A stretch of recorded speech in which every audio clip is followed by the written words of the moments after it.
Fala, meu povo do canal Ciro Costa, galera engajada no Prender, Projeto Nacional de Desenvolvimento. Se não for inscrito no canal, inscreva-se, deixa o like nesse vídeo. Falo muito isso pro pessoal de esquerda. Eu não sou um cara de esquerda, nem um cara de extrema direita, mas eu sou mais à direita do que à esquerda, principalmente na parte econômica. Quando você vê o Trump ser eleito lá e o Bolsonaro ser eleito aqui, por favor. Quando você vê o Trump ser eleito lá e o Bolsonaro ser eleito aqui, vocês imediatamente consideram uma aberração. Fala assim, meu Deus, esses valores, o mundo não pode aceitar isso e tal, não sei o que, não sei o que lá. Mas mesmo que você considere uma aberração, não passa pela cabeça de vocês assim, peraí, tem um recado aqui. Ô, Ricardo, você não me acompanha mesmo. Qual é o recado? O recado é o seguinte, eu sou um democrata visceral. Mas qual é o recado? Veja o que aqui, o mundo está dizendo quando ele bota esses dois perfis? Que o que está posto está errado. Você nunca leu meus textos, eu escrevo livros, escrevo... Você parou de escrever de futebol, pô?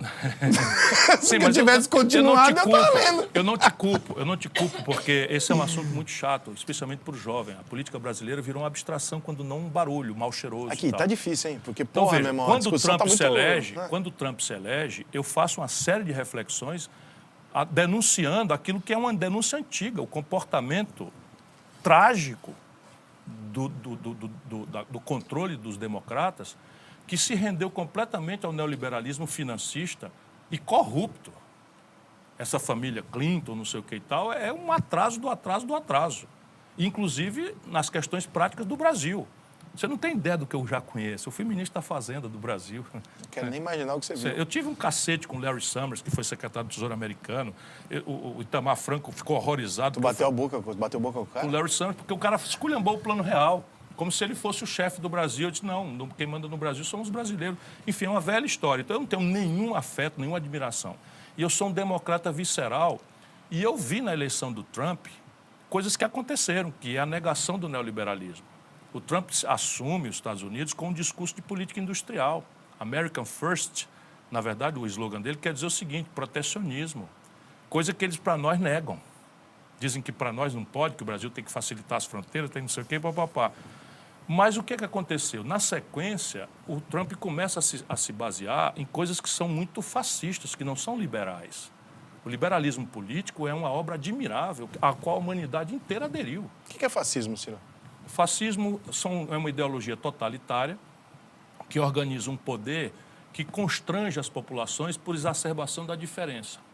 Então, pega lá, o Trump era a migração, então o cara faz um muro e começa a prender migrantes fudidos, ferrados, e separar mãe de filho e tal, coisa que continua. Mas você acha que o certo, então, era deixar o cara entrar ilegal? Quem? Não, mas tratar isso de uma forma mais humana, eu acho que sim. Porque, repare... Como é que se trata isso de forma humana a partir do momento que eles estão invadindo, por exemplo? Apostando no investimento no México. Mas os Estados Unidos têm que educar o México para não receber as pessoas? Veja, há uma forma. Como é que eu devo resolver o problema? Reprimindo e separando famílias, mãe de filhos que são vítimas? Mas se o seu vizinho fosse meio mal educado, você pagaria uma escola para ele não ser mal educado? Como é que o Brasil administra esse problema? Ciclicamente, o Brasil tem um momento melhor, paraguaios, uruguaios, argentinos, chilenos, colombianos, haitianos vêm para nós. Como é que o Brasil tradicionalmente resolve isso? A gente recebe, cara. A gente recebe. Mas a gente não pode... Você já ouviu falar no Brasil mas... pegar uma família de haitiano, confinar numa prisão dentro do aeroporto de Guarulhos, separar a mãe de filho, deportar a mãe, ficar com o filho sem saber para onde a mãe foi? Não, isso é o que o esse é o nosso perfil. Mas esse é o nosso perfil. Sim, mas os Estados Unidos têm o direito pobres. de ter a ideia deles, de que eles não querem, por exemplo. Você tem todo o direito de pensar assim, tá certo? Porém, eu estou propondo que você raciocine. Não, eu entendi o teu dando um exemplo prático. Mas então, veja, os americanos têm uma maneira deles lá de... Ok, isso é o hipernacionalismo. E eu sonho com a humanidade sem fronteiras. Você acha que tem alguma chance? Olha, a Europa não já se celebrou praticamente? São séculos de guerra, a Inglaterra contra a França contra as guerras mundiais, a Alemanha contra todo mundo, hoje são uma nação só. Eu sou tão desiludido com as possibilidades do mundo viver em paz que eu já... Não, rapaz, a questão é harmonizar a condição de trabalhar e produzir para você viver onde você nasceu. E essa é a questão que eu quero te ponderar. Os americanos estabeleceram um mercado comum com o México, que chama NAFTA. Então, o que eles fazem? Eles pegam o capital deles, atravessam a fronteira e abrem empresas aqui na fronteira e abrem para quê? Para arbitrar mão de obra mais barata, restrições ambientais menos hostis, porque lá nos americanos, dentro deles, eles são muito corretos consigo mesmo. Mas com os outros, eles não querem nem saber. E aí pegam toda essa riqueza e exporta. Aí, no dia que isso aqui tem uma crise, os americanos têm uma crise, isso aqui entra, tem uma tosse, aqui entra em pneumonia mortal. E resta um caminho, migrar, porque eu estou aqui do lado do outro lado tem emprego, onde eu ganho $10 por hora, aqui eu ganho $10 por mês, se eu conseguir. Então, veja, isso é um problema da humanidade. Como é que a gente resolve isso? Estabelecendo um muro, matando pessoas que são vítimas disso? Ou consertando uma ordem internacional que se preocupe com a origem, com a causa dessa miséria e da concentração de renda? Não, eu concordo renda? inteiramente. A minha questão é que como é que eu estabeleço, por exemplo, que os Estados Unidos vai partir do seguinte princípio: não, eu vou estabelecer o melhor para o mundo.